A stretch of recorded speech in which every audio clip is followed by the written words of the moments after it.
So one thing that made the Ottoman Empire hugely successful on the battlefield and in their conquests was their raging rock-on for cannons and artillery, being one of the earliest adopters of the technology and using it to devastating effect. From its first appearance in Europe in the early 14th century, gunpowder technology began to spread like wildfire, with foundries set up to make the greatest firearms possible. And while they weren't deadly killing machines to begin with, their psychological terror they inflicted was absolutely immense, for when they roared off, it was compared to like the fiery inferno of hell. The Ottomans were extremely receptive of this new technology, and with their advance and conquest of the Balkans, they now gained access to mines, foundries, and skilled craftsmen ready to give them the guns they desired, with many more mercenaries from Europe looking to sell their talents in gunpowder to the sultans. Experimentation in the early 15th century saw a major development in gunpowder technology, as they found by mixing it into a dried paste in a process called corning allowed it to burn much faster,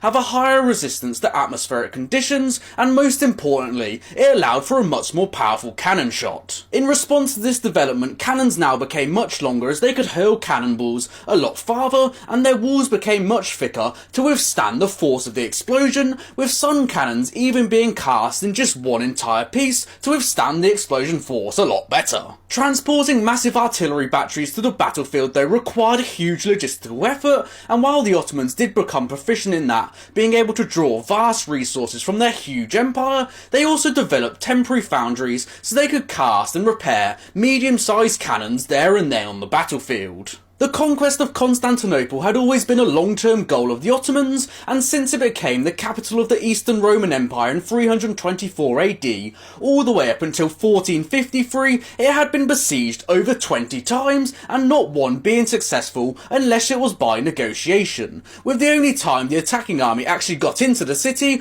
was the sack in 1204 by the Fourth Crusaders, with the formidable land walls never being breached. The Theodosian walls, built in the 5th century, contained 3 layers of walls with some absolutely magnificent ditches, because the Constantinopolians understood the importance of the old medieval saying that went, if you make ditches, you get bitches. And while the walls had survived an Ottoman cannon barrage in 1422, the rapid advancements in gunpowder technology meant they were on borrowed time. In 1452, a Hungarian cannon maker by the name of Orban offered his services to the Emperor of Constantinople to defend against the imminent Ottoman invasion. However, the Emperor didn't have enough money nor resources to produce what Orban was suggesting, so Orban soon went to Mehmed II and offered his services to him, and the Sultan gladly accepted, and soon the largest cannon ever produced was being built. The monster was over 8 meters long and had a 30-inch barrel with 8-inch thick bronze walls, and could launch over half a ton cannonballs over a mile, and it required a team of 60 oxen and 200 more supporting people